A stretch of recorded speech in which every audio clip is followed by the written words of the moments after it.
जय हिंद बच्चों। मैं राम चौधरी स्वागत करता हूं आप सभी का हमारे चैनल रुद्रा फिजिक्स क्लासेस में।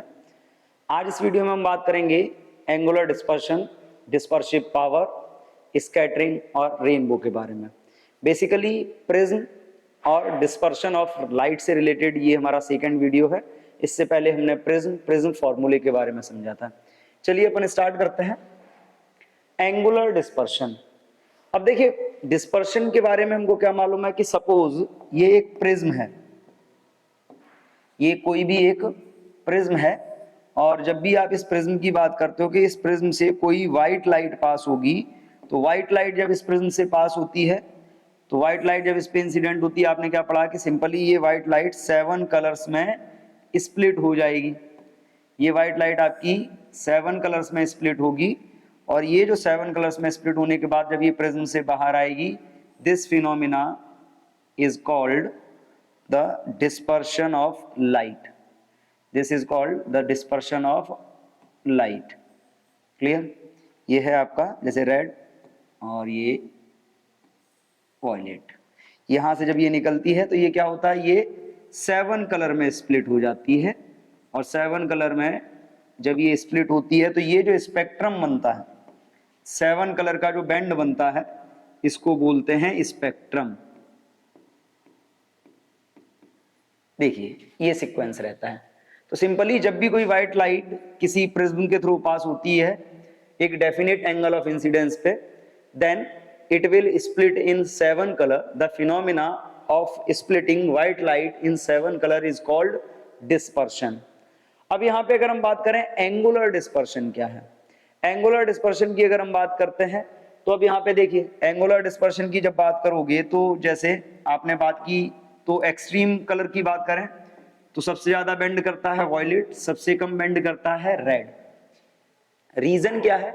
रीजन इसका सिंपल ये है जो हमने बात की थी कि जो रिफ्रैक्टिव इंडेक्स होते हैं वो हर कलर के लिए कैसे होते हैं, डिफरेंट। तो अगर हम बात करें वॉयलेट कलर और रेड कलर के लिए, तो जो रिफ्रैक्टिव इंडेक्स होता है प्रिज्म मटेरियल का वो वॉयलेट कलर के लिए सबसे ज्यादा और रेड कलर के लिए सबसे कम होता है। रेड कलर के लिए सबसे कम होता है, इसीलिए जो आपकी वॉयलेट कलर की लाइट है वो जो सबसे ज्यादा डेविएट करती है और रेड कलर की लाइट सबसे कम डेविएट करती है। अब आपने फॉर्मूला ये भी पढ़ा हुआ है कि जो आपका म्यू होता है, म्यू इज इक्वल क्या होता है, सी अपॉन वी।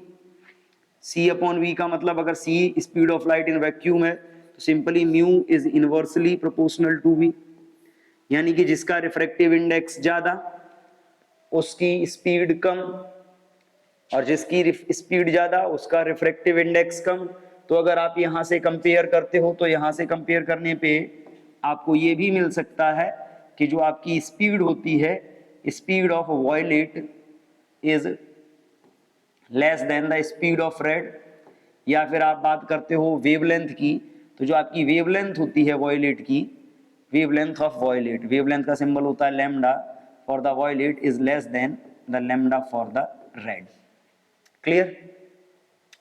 अब यहां से देखो एंगुलर डिस्पर्शन बेसिकली क्या है, हमने जितना भी पढ़ा उनमें अगर हम बात करें फॉर थिन प्रिज्म, बात करते हैं थिन प्रिज्म की, तो अब थिन प्रिज्म के केस में देखिए हमको ये मालूम पड़ा कि रेड, वॉयलेट या जितने भी कलर हैं ये सारे स्प्लिट हो जाते हैं किसके कारण, due to the difference in refractive index of material for the different colours. अलग अलग कलर के लिए रिफ्रैक्टिव इंडेक्स अलग है, स्पीड अलग है, वेवलेंथ अलग है, ये सब ठीक है। बट एंगुलर डिस्पर्शन क्या है? एंगुलर डिस्पर्शन की अगर हम बात करें तो देखिए थिन प्रिज्म के लिए हमने एक फॉर्मूला पढ़ा हुआ है। थिन प्रिज्म के लिए आपने पढ़ा है कि जो एंगल ऑफ डेविएशन होता है that is mu minus 1 into A. Mu होता है रिफ्रैक्टिव इंडेक्स और ए क्या है, ए होता है ये प्रिज्म एंगल। ए ये प्रिज्म एंगल है। अगर आप इस टाइप से देख रहे हो तो इस फॉर्मूले के बेस पे आपको दो रिलेशन मिलेंगे। कौन कौन से दो रिलेशन मिलेंगे, उन दो रिलेशंस की बात करते हैं। पहला रिलेशन आपका रहेगा रेड के लिए, तो ये क्या हो जाएगा, deviation for the red is equal होगा refractive index of red minus 1 into a. ये दूसरा हो जाएगा आपका deviation for the violet is equal होगा refractive index of violet minus 1 into a. अब कैसे हम इनको शो कर सकते हैं, तो अब इनको शो करने का तरीका भी देखिए। ये आपकी इंसिडेंट रे थी, आप इस इंसिडेंट रे को फॉरवर्ड ड्रॉ करें, और जो आपकी इमरजेंट रे हैं इनको अगर आप बैकवर्ड ड्रॉ करते हो, ये जो एंगल बन रहा है आपका, ये एंगल ऑफ डेविएशन हो गया किसके लिए, रेड के लिए। आप वॉयलेट की बात करते हो, आप वॉयलेट को बैकवर्ड ड्रॉ करिए, वॉयलेट को बैकवर्ड ड्रॉ करोगे, ये जो एंगल बनेगा ये एंगल किसका होगा, वॉयलेट कलर का होगा। तो एंगुलर डेविएशन दोनों कलर्स के अलग अलग हैं, एंगुलर डेविएशन दोनों कलर्स के अलग अलग हैं। अब अगर हम यहां पे बात करें तो एंगुलर डिस्पर्शन क्या होता है, angular dispersion simply angle between, it is angle between two extreme colours, extreme colours, COLOU, extreme colours of spectrum. Spectrum के दो एक्सट्रीम कलर्स, एक्सट्रीम कलर्स का मतलब है सिंपली हम बात करें angle between, angle between red and violet, violet in spectrum, spectrum यानी कि रेड और वॉयलेट के बीच जो एंगल है, रेड कलर और वॉयलेट कलर की जो रे है, इन दोनों के बीच जो एंगल होता है, that angle is called the angular dispersion. अब इस एंगुलर डिस्पर्शन की अगर आप बात कर रहे हो, एंगुलर डिस्पर्शन को हम रिप्रेजेंट करते हैं थीटा से। तो वॉयलेट और रेड के बीच जो एंगल होगा, वॉयलेट और रेड को अगर आप ड्रॉ करते हो तो वॉयलेट और रेड को आप इस तरीके से ड्रॉ करके देख लो, इनके बीच देखो ये जो एंगल बन रहा है, this is called the angular dispersion theta. अब इस डायग्राम से अगर हम बात करें तो यहाँ पे कॉमन सा समझ लीजिए, जैसे ये आपकी व्हाइट लाइट है, ये व्हाइट लाइट है, यहां से आप बात कर रहे हो रेड और उसके लिए, तो मान लो ये आपकी व्हाइट है, यहां से मान लो ये आपकी रेड जा रही है, और यहां से मान लो आपकी ये वॉयलेट जा रही है। क्लियर? आप इसकी बात करते हो, ये है आपका डेल्टा आर, और आप इसकी बात करते हो, ये है आपका डेल्टा वी, ये डेल्टा वी। इन दोनों के बीच का जो एंगल है, ये वाला एंगल, इसको आप एंगुलर डिस्पर्शन बोल रहे हो। आप इसको एंगुलर डिस्पर्शन बोल रहे हो, तो एंगुलर डिस्पर्शन बोलने का मतलब क्या है कि ये जो थीटा होगा वो डेल्टा वी और डेल्टा आर, डेल्टा वी और डेल्टा आर के डिफरेंस के इक्वल होगा। तो अगर हम यहां से देखें इस डायग्राम से, तो इस डायग्राम से एक बात तो क्लियर है कि जो आपका एंगुलर डिस्पर्शन है theta, that is equal to the difference of angle of deviation for the violet, क्योंकि वॉयलेट का ज्यादा होता है और रेड का कम होता है। या इसी में आप वैल्यूज प्लेस कर सकते हो, आप वैल्यूज प्लेस करोगे, वैल्यू प्लेस करने पे क्या आएगा, theta is equal, delta v की वैल्यू क्या है, mu v minus 1 into a, minus delta r की value mu r minus 1 into A. Clear? A common आएगा, तो यहां से अगर आप बात करते हो, ए कॉमन आने के बाद क्या बचेगा आपके पास, म्यू वी माइनस 1, ये आएगा minus mu r minus 1 into a. 1 से 1 कैंसिल हो जाएगा, सॉरी माइनस इंटू माइनस, ये प्लस हो गया, 1 से 1 कैंसिल, क्या बचेगा, mu v minus mu r. तो अगर हम इसको चाहें तो हम इसको ये भी लिख सकते हैं, it is theta is equal mu v minus mu r into a. तो सिंपली एंगुलर डिस्पर्शन मींस जब भी कोई व्हाइट लाइट किसी प्रिज्म के थ्रू पास होती है और वो 7 कलर में स्प्लिट हो जाती है, then the angle between red and violet colour is called the angular dispersion. 7 colour में स्प्लिट होने की प्रोसेस को आप डिस्पर्शन बोल रहे हो।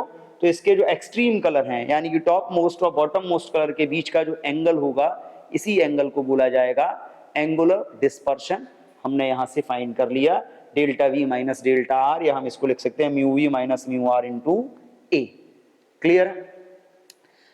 एंगल ऑफ डेविएशन वॉयलेट का ज्यादा होता है क्योंकि उसका रिफ्रैक्टिव इंडेक्स ज्यादा है, रेड का कम होता है क्योंकि उसका रिफ्रैक्टिव इंडेक्स कम है।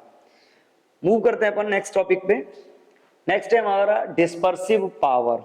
अब देखिए कोई भी प्रिज्म जब लाइट पास होती है वो 7 कलर में स्प्लिट होती है, तो हर प्रिज्म की पावर सेम नहीं होती उसको स्प्लिट करने की, डिपेंड करता है कई फैक्टर्स पे। मटेरियल पे डिपेंड करता है, एंगल ऑफ प्रिज्म पे डिपेंड करता है कि वो लाइट का जो एंगुलर डिस्पर्शन होगा वो कितना करेगा, या उसकी जो पावर होगी लाइट को बेंड करने की कितनी एक क्लियरली कलर्स हमको विजिबल होंगे, वो डिपेंड करता है आपका डिस्पर्सिव पावर पे। डिस्पर्सिव पावर क्या होती है, सिंपली अगर बात करें तो it is the ratio, it is the ratio of angular dispersion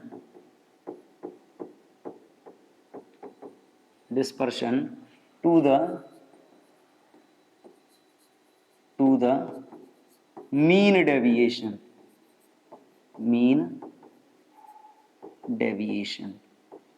बस में समझना, मीन डेविएशन।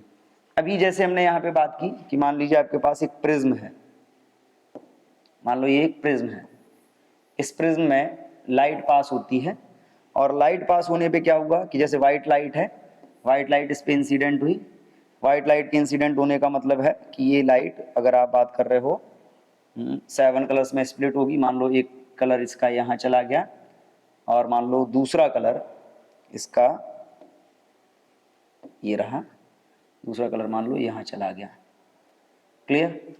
अब यहाँ पे अगर आप बात करते हो जैसे व्हाइट लाइट थी, इस व्हाइट लाइट को जाना किधर चाहिए था, इधर कंटिन्यू करना चाहिए था, ठीक है, इसको इधर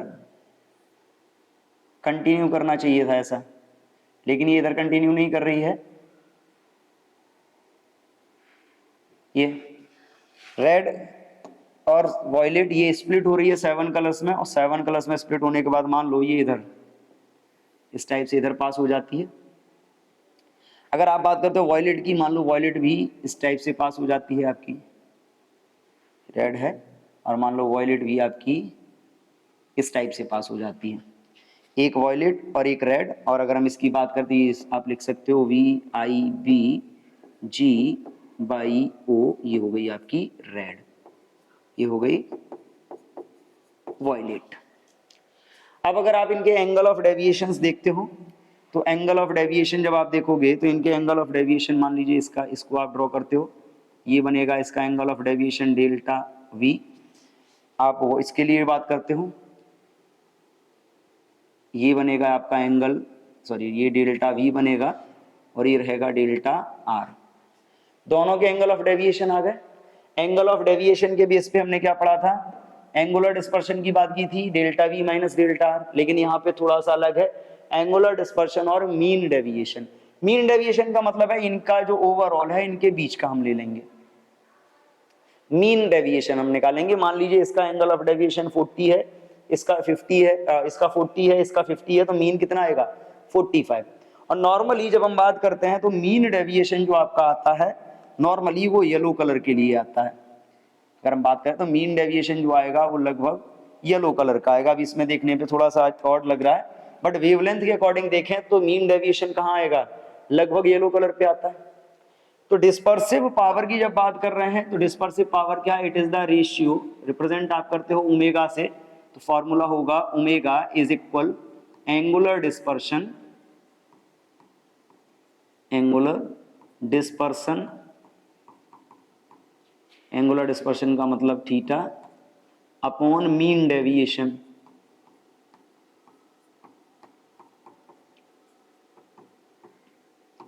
मीन डेविएशन मतलब डेल्टा।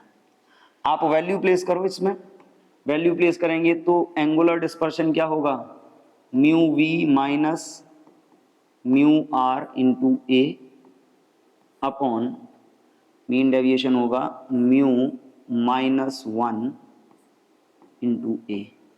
A से A कैंसिल, A से A कैंसिल होने पे आपके पास बचेगा omega is equal mu V minus mu R upon mu -1। This is called the dispersive power. Clear? तो it is the ratio of angular dispersion to the mean deviation. किसी भी prism के लिए एंगुलर डिस्पर्शन और उसके mean deviation का जो ratio रहेगा उसी को हम डिस्पर्सिव पावर बोलते हैं। बहुत छोटे छोटे टर्म है, अगर हम समझना चाहें तो बड़ा हम इजीली समझ सकते हैं। हमने वैल्यू प्लेस की थीटा की, हमने वैल्यू प्लेस की डेल्टा की, ये से कैंसिल हो गया, ये क्या आया mu v minus mu r upon mu. और मोस्टली जो आपका म्यू होगा, अगर हम बात करें म्यू की, तो मोस्टली केसेस में अगर बात की जाए, mostly mu referred as mu y, ये येलो कलर को रेफर करेगा। क्लियर? अदरवाइज आपको दिया जाएगा। मूव करते हैं नेक्स्ट टॉपिक पे। नेक्स्ट है आपका scattering of light. Scattering of light क्या है? अब एक सिंपल सी बात समझिए कि लाइट क्या है। लाइट की अगर हम बात करें, लाइट की जो वेवलेंथ होती है, लाइट की जो वेवलेंथ होती है उसकी जो रेंज है वो 4000 एंगस्ट्रॉम से 8000 एंगस्ट्रॉम तक है on an average. On an average 4000 angstrom से 8000 एंगस्ट्रॉम है, यानी कि इसकी जो आपकी वेवलेंथ है। अब ये लाइट किसी ऐसे मीडियम से पास हो जिसमें जो पार्टिकल्स हैं उन पार्टिकल्स के साइज लाइट की वेवलेंथ से भी छोटे हो। तो जब लाइट ऐसे मीडियम से पास होती है तो वो पार्टिकल्स लाइट को एब्जॉर्ब कर लेते हैं, और एब्जॉर्ब करने के बाद वो पार्टिकल क्या करेंगे, लाइट को री एमिट करेंगे। मान लीजिए ये जो आपका लाइट वेव है, ये लाइट ट्रेवल कर रही है मीडियम में, ये एक पार्टिकल है। पार्टिकल के बारे में हमको क्या मालूम है? पार्टिकल साइज जो है that is less than the wavelength of light. अगर पार्टिकल का साइज वेवलेंथ ऑफ लाइट से कम है, और वेवलेंथ ऑफ लाइट से कम है, तो वेवलेंथ ऑफ लाइट से कम होने का मतलब क्या है कि ये जब लाइट जाएगी मीडियम में तो मीडियम पार्टिकल क्या करेगा, इस लाइट को एब्जॉर्ब कर लेगा। ये जो आपकी लाइट है, मीडियम पार्टिकल इस लाइट को एब्जॉर्ब कर लेगा, और एब्जॉर्ब करने के बाद ये पार्टिकल इस लाइट का री एमिशन करेगा इन ऑल डायरेक्शंस। यानी कि ये जो पार्टिकल है, ये पार्टिकल एक नए सोर्स की तरह बिहेव करेगा, और जब ये नए सोर्स की तरह बिहेव करेगा तो ये फिर से आगे चलेंगे। आगे वाले पार्टिकल्स मीडियम में क्या करेंगे, इनको फिर से एब्जॉर्ब करेंगे। आगे वाले पार्टिकल इनको एब्जॉर्ब करेंगे तो ये फिर से री एमिट होगा।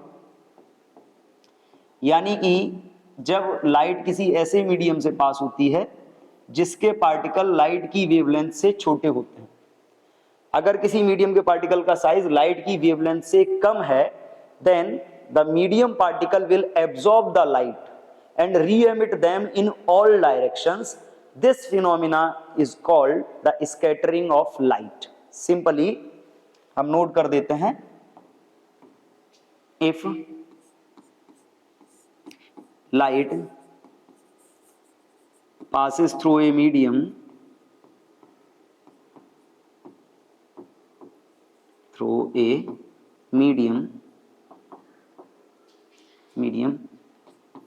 that have particle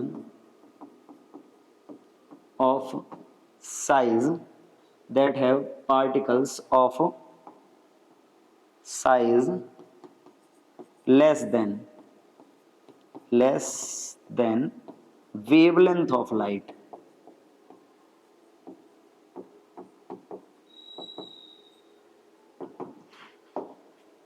light. अब यहां पे देखो, particles of medium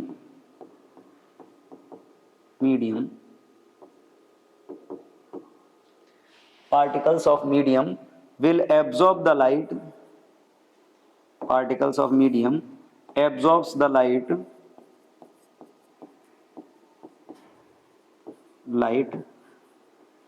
and re-emit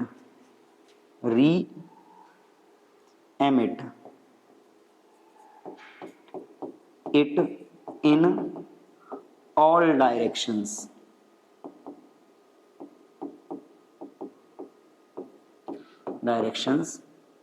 This phenomena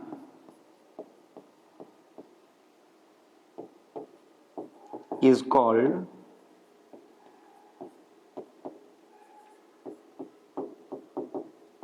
clear। यानी कि लाइट जब किसी ऐसे मीडियम से पास होती है जिसमें पार्टिकल के साइज लाइट की वेवलेंथ से भी छोटे हैं, तो क्या करते हैं, वो पार्टिकल लाइट को एब्जॉर्ब कर लेते हैं और एब्जॉर्ब करने के बाद हर डायरेक्शन में एमिट कर देते हैं। हर डायरेक्शन में एमिट करने का मतलब है लाइट को फैला देते हैं, री एमिट कर देते हैं। इसी फिनोमिना को बोला जाता है स्कैटरिंग। वैसे भी आपको मालूम है, सिंपल इंग्लिश में बात की जाए, स्कैटरिंग का मतलब होता है फैलना या बिखरना। तो लाइट भी क्या होती है, जब मीडियम में ट्रेवल करती है, मीडियम में ट्रेवल करती है तो मीडियम के पार्टिकल एब्जॉर्ब करके उसको हर डायरेक्शन में फैला देते हैं, बिखेर देते हैं। इसी को बोलते हैं हम स्कैटरिंग। और दूसरी बात एक और समझ लीजिए कि लाइट जितनी ज्यादा डिस्टेंस ट्रेवल करेगी उसकी स्कैटरिंग के चांसेस उतने ज्यादा होंगे। डिस्टेंस कम ट्रेवल करेगी तो स्कैटरिंग के चांस कम होंगे, क्योंकि जितनी ज्यादा डिस्टेंस ट्रेवल करेगी पार्टिकल उतने ज्यादा इसको मिलते जाएंगे, और पार्टिकल ज्यादा मिलते जाएंगे तो ये क्या होगा, ये लाइट फैलती जाएगी इस टाइप से। ठीक है, ये आगे चलेगा, फिर से पार्टिकल मिलेगा, ये फिर से इसको स्कैटर करेगा, ये आगे चलेगा, फिर से पार्टिकल मिलेगा, ये फिर से इसको स्कैटर करेगा, और धीरे धीरे क्या होगा, लाइट जितनी आगे जाती जाएगी लाइट उतनी ब्लर होती जाएगी, फैलती जाएगी, एक्सपेंड करता जाएगा उसका एरिया। तो इसी प्रोसेस को हम बोलते हैं स्कैटरिंग ऑफ लाइट। अब देखिए स्कैटरिंग ऑफ लाइट का जो कॉन्सेप्ट है, स्कैटरिंग ऑफ लाइट की डिटेल्ड एनालिसिस के लिए हम यूज करते हैं रेलेज लॉ। एक साइंटिस्ट थे रेले, जिनका लॉ हम स्कैटरिंग ऑफ लाइट के डिटेल्ड एनालिसिस के लिए यूज करते हैं। रेलेज लॉ क्या है कि लाइट जब किसी मीडियम से पास होती है, पार्टिकल का साइज अगर कम है लाइट की वेवलेंथ से, तो वो पार्टिकल एब्जॉर्ब करेंगे और उसके री एमिट करेंगे। इसको बोलते हैं स्कैटरिंग। अब स्कैटरिंग में अगर लाइट के कंपोनेंट कलर्स की बात की जाए तो लाइट के जो कंपोनेंट कलर्स हैं वो कितने हैं, 7 हैं। आपने पढ़ा हुआ है VIB-G-O-R। क्या सारे कलर्स की स्कैटरिंग सेम होती है, तो इसका आंसर है नो। हर लाइट की स्कैटरिंग हर मीडियम में सेम नहीं होती, ये डिपेंड करता है उनकी वेवलेंथ पे। और अगर रेलेज लॉ की बात की जाए तो according to the Rayleigh's law of scattering, the intensity of scattering, intensity of scattering यानी कि लाइट कितनी ज्यादा स्कैटर होगी, intensity of scattering I is directly is inversely proportional to the fourth power of their wavelength. Intensity of scattering is inversely proportional to the fourth power of their wavelength, यानी कि जिस light की wavelength ज्यादा होगी, जिस light की wavelength ज्यादा होगी उसकी स्कैटरिंग इंटेंसिटी कम होगी। ओके, अब यहां पे देखिए, जैसे हम रेलेज लॉ की बात कर रहे हैं, रेलेज लॉ में आपने बात किया कि स्कैटरिंग इंटेंसिटी उसकी वेवलेंथ पे डिपेंड करती है, वेवलेंथ पे डिपेंड करेगी। या वेवलेंथ पे डिपेंडेंसी में रेलेज लॉ ऑफ स्कैटरिंग आपने पढ़ लिया कि वेवलेंथ ज्यादा होगी तो स्कैटरिंग इंटेंसिटी कम हो जाएगी, और वेवलेंथ कम होगी तो स्कैटरिंग इंटेंसिटी ज्यादा हो जाएगी। अब इसी को देखो जरा, पीछे आता है, हमने क्या बात की थी कि जब आप लाइट की बात कर रहे हो 7 कलर है, इसका जो आप बात करते हो refractive index mu v, refractive index mu v कैसा होता है, ज्यादा होता है, म्यू आर कम होता है। और आपने कॉन्सेप्ट ये पढ़ा है कि mu is inversely proportional to the velocity, या फिर जो म्यू होता है वो वेवलेंथ के भी इनवर्सली प्रोपोर्शनल होता है। तो अगर आप इस बेस पे कंपेयर करते हैं तो इस बेस पे कंपैरिजन करने का मतलब है कि जो आपका वॉयलेट होगा उसकी वेवलेंथ कम होगी और रेड की वेवलेंथ ज्यादा। रेड कलर की वेवलेंथ ज्यादा होती है, वॉयलेट कलर की वेवलेंथ कम होती है। तो अगर हम इसी के बेस पे देखें तो इसी के बेस पे स्कैटरिंग इंटेंसिटी जो होती है आपकी रेड कलर की, क्योंकि रेड की वेवलेंथ ज्यादा है तो इसकी स्कैटरिंग इंटेंसिटी कम हो जाती है, और इसकी वेवलेंथ कम है तो इसकी स्कैटरिंग इंटेंसिटी ज्यादा हो जाती है। दैट मीन्स अगर हम बात करें red scattered less, scattered least, और वॉयलेट स्कैटर्ड मोस्ट। यानी कि जब आप कलर्स का कंपैरिजन करते हैं तो इस लॉ से हमको ये मालूम पड़ता है कि जो आपकी स्कैटरिंग है वो रेड कलर के लिए सबसे कम होती है और वॉयलेट कलर के लिए स्कैटरिंग सबसे ज्यादा होती है। Clear? Simply the intensity of scattering is inversely proportional to the fourth power of their wavelength. Clear? अब यहाँ पे देखो स्कैटरिंग की हमने बात की कि लाइट जब मीडियम में ट्रेवल करेगी तो वो फैल जाएगी, मीडियम पार्टिकल्स उसको एब्जॉर्ब करके री एमिट करेंगे। इससे रिलेटेड कुछ फिनोमिना, कुछ एग्जाम्पल्स की हम बात करते हैं कि होता भी है या नहीं होता, प्रैक्टिकली हमको क्या इसके मतलब एग्जाम्पल्स देखने को मिलते हैं, या प्रैक्टिकली कौन कौन से फिनोमिना हैं जो इस पे डिपेंड करते हैं। तो अगर हम स्कैटरिंग की बात करें तो स्कैटरिंग के फर्स्ट फिनोमिना या जो फर्स्ट का इसका एप्लीकेशन है, फर्स्ट एप्लीकेशन है रेड कलर। रेड कलर या जो आपके डेंजर सिग्नल्स होते हैं, सिंपली हम लिखते हैं danger, danger signals are made by red. अब देखिए डेंजर सिग्नल्स रेड कलर के बनाए जाते हैं। रेड कलर के बनाए जाने का रीजन क्या है? क्योंकि मान लीजिए आपने कोई और कलर रेड की जगह यूज किया, जैसे 7 स्पेक्ट्रम कलर है, मान लीजिए हम वॉयलेट यूज करते हैं, ब्लू यूज करते हैं या ग्रीन यूज करते हैं, तो वो जैसे जैसे मीडियम में चलेगा तो उसकी स्कैटरिंग कैसी होगी? बहुत ज्यादा होगी। स्कैटरिंग ज्यादा होगी और एक लार्ज डिस्टेंस ट्रेवल करने के बाद वो कलर हमको क्लियरली विजिबल नहीं दिखाई देगा। लेकिन अगर हम रेड यूज करते हैं तो रेड की स्कैटरिंग सबसे कम हो रही थी। सबसे कम स्कैटरिंग होने का मतलब है कि वो बिना स्कैटर हुए मीडियम में क्या कर सकता है? जैसे रेड कलर है, रेड कलर का आपने सिग्नल बनाया, ये मीडियम में क्या होगा?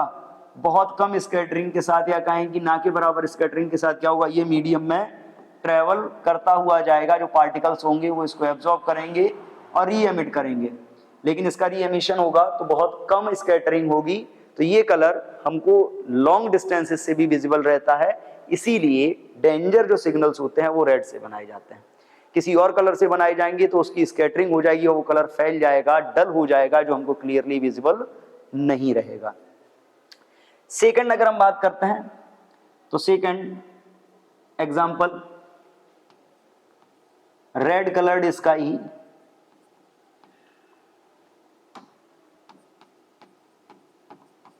Sky at sunrise, sunrise and sunset,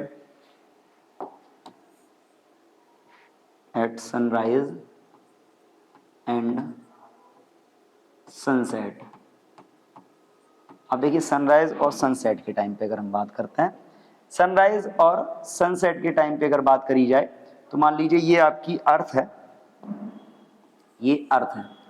sunrise और सनसेट के टाइम पे जो आपका सन होता है वो अर्थ से सबसे ज्यादा डिस्टेंस पे होता है, अर्थ से सबसे ज्यादा डिस्टेंस पे होगा। और अर्थ के चारों तरफ क्या होती हैं? एटमॉस्फेयर की अलग अलग लेयर्स होती हैं।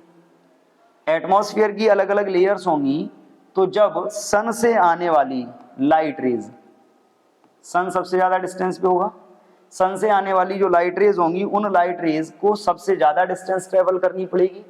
और जब ये लाइट रेज ज्यादा डिस्टेंस ट्रेवल करेंगी then due to the long distance other colours जैसे कंपोनेंट ऑफ ब्लू, वॉयलेट या कंपोनेंट ऑफ ग्रीन जो होंगे वो स्कैटर कर जाएंगे, डल पड़ जाएंगे। लेकिन जो रेड कलर होगा वो क्या करेगा?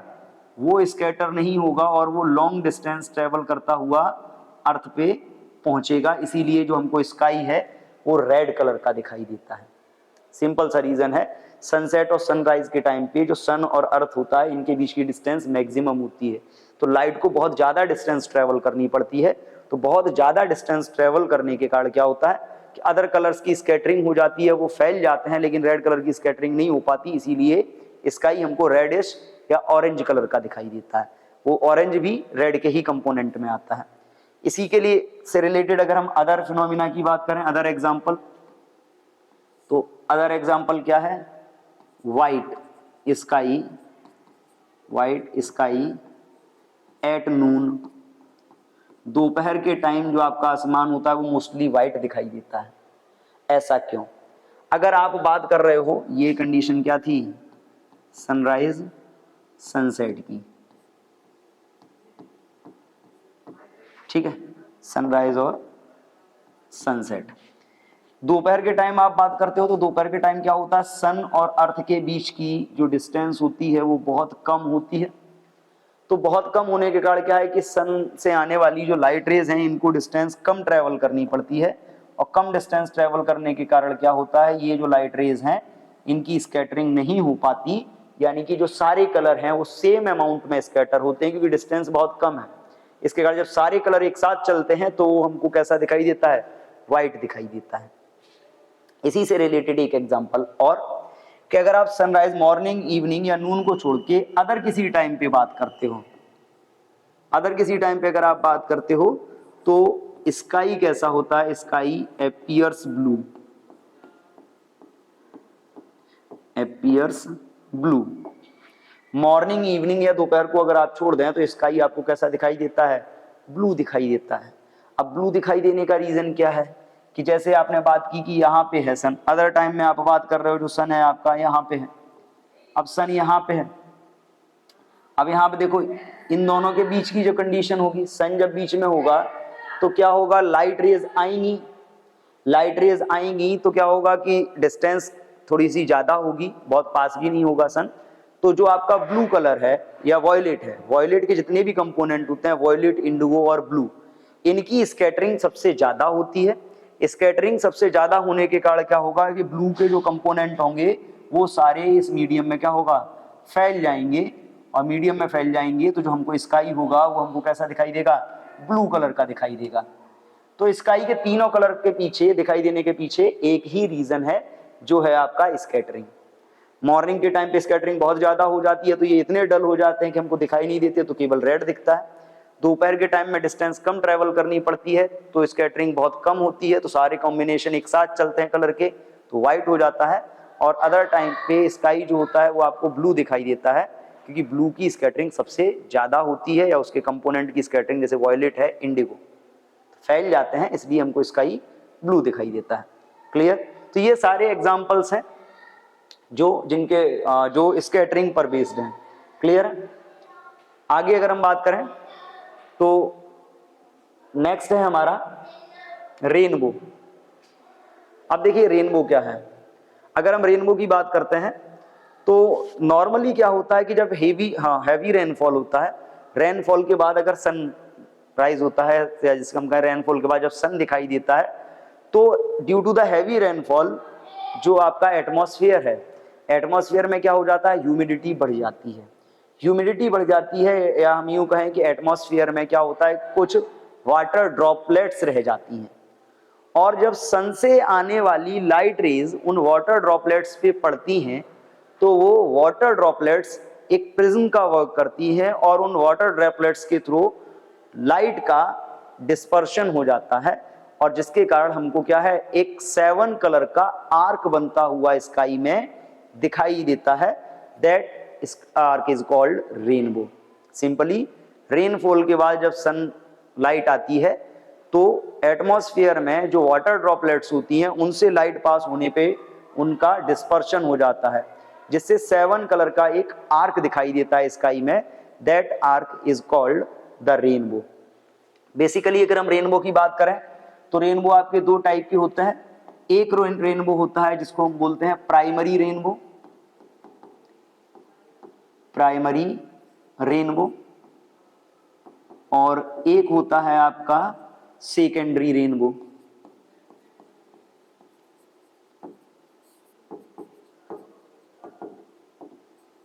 अब देखिए प्राइमरी रेनबो क्या है। प्राइमरी रेनबो जो बनता है formed due to dispersion of sunlight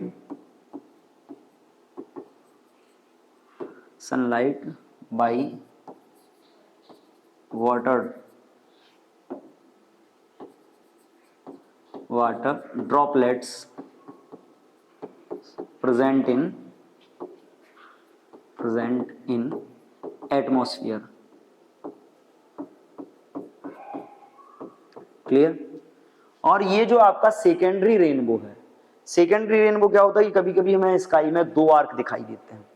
एक आर्क में जो कलर होता है वो विगोर होता है, दूसरे में उसका उल्टा होता है, जो दूसरा बनता है उसको बोला जाता है सेकेंडरी रेनबो। सेकेंडरी रेनबो की अगर आप बात करते हैं, सेकेंडरी रेनबो क्या है, it is real image of primary rainbow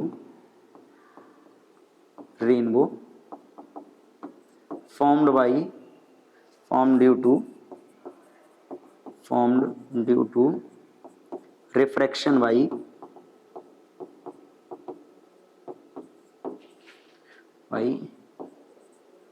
water droplets।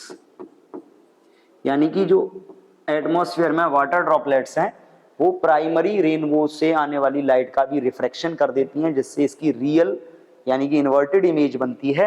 इसको हम बोलते हैं सेकेंडरी रेनबो। प्राइमरी रेनबो में क्या होता है कि प्राइमरी रेनबो में अगर आप बात करते हो तो वॉयलेट कलर नीचे होता है और रेड कलर ऊपर होता है। इसके बीच में होते हैं आपके अदर कलर्स, जैसे हम बात करते हैं वॉयलेट के बाद इंडिगो, इंडिगो के बाद होता है आपका ब्लू, फिर होता है आपका ग्रीन, येलो, फिर होता है आपका ऑरेंज और फिर रेड। और इसकी जब आप बात करते हो तो इसकी अगर आप बात करो तो इसका जो एंगल ऑफ विजन होता है या जो व्यू एंगल है, इसका जो व्यू एंगल होता है यहां से लेके यहां तक का जब आप बात करते हो तो जो इसका व्यू एंगल है, इसका व्यू एंगल होता है 40 डिग्री टू 42 डिग्री, यानी कि हॉरिजॉन्टल से ये आपका एंगल 40 डिग्री होगा और इसका एंगल कितना होगा, लगभग 42 डिग्री। लेकिन जब आप सेकेंडरी रेनबो की बात करते हो तो सेकेंडरी रेनबो क्या है, सेकेंडरी रेनबो इसकी रियल इमेज है। रियल इमेज का मतलब इन्वर्टेड, जो कलर ऊपर था वो नीचे, जो नीचे था वो ऊपर। कलर सीक्वेंस यही रहेंगे, कलर यही रहेंगे, बट सीक्वेंस चेंज हो जाएगा। Red, orange, yellow, green, blue, Indigo और वॉयलेट। क्लियर। अब अगर आप इसकी बात करते हो तो इसका जो व्यू एंगल होता है, इसके व्यू एंगल की बात करते हो तो इसका जो व्यू एंगल होता है वो होता है आपका 50 डिग्री टू, ये जो एंगल होगा आपका 53 डिग्री, यानी कि इसका एंगल ऑफ व्यू 50 डिग्री से 53 डिग्री तक होता है। 50 से 53 का होने का मतलब है कि प्राइमरी रेनबो नीचे बनता है, सेकेंडरी रेनबो उसके ऊपर बनता है। सिंपली रेनबो क्या है कि जब भी रेनफॉल के बाद सन निकलता है, सनलाइट आती है, तो मॉइस्चर जो कंटेंट प्रेजेंट होता है एटमॉस्फेयर में, वाटर ड्रॉपलेट्स जो होती हैं, उनसे जब सनलाइट पास होती है तो वो 7 कलर में स्प्लिट हो जाती है, जिसके कारण एटमॉस्फेयर में, या हम बात करें कि स्काई में हमको एक 7 कलर की आर्क दिखाई देती है, that is called the rainbow. अगर हमको दो दिखाई दे रहे हैं रेनबो, तो एक प्राइमरी होगा, एक सेकेंडरी होगा। प्राइमरी रेनबो में क्या होता है कि वॉयलेट कलर नीचे होता है, रेड कलर ऊपर होता है। सेकेंडरी रेनबो उसी का रिफ्रैक्शन से बना हुआ रियल इमेज होता है, जिसमें रेड कलर नीचे होगा और वॉयलेट कलर ऊपर होगा। प्राइमरी का एंगल ऑफ विजन 40 डिग्री से 42 डिग्री होता है और सेकेंडरी का जो आपका एंगल ऑफ विजन है वो 50 डिग्री से 53 डिग्री, यानी कि इसका एक्सपेंड 2 डिग्री के लगभग होता है और इसका एक्सपेंड 3 डिग्री के लगभग होता है। So this is the rainbow. Clear. तो डिस्पर्शन ऑफ लाइट भी हमारा कंप्लीट हो गया है। अब अगर हम बात करें तो नेक्स्ट वीडियो में हम बात करेंगे एंगल ऑफ विजन, माइक्रोस्कोप और टेलीस्कोप की। आज के लिए इतना ही, तब तक के लिए थैंक यू।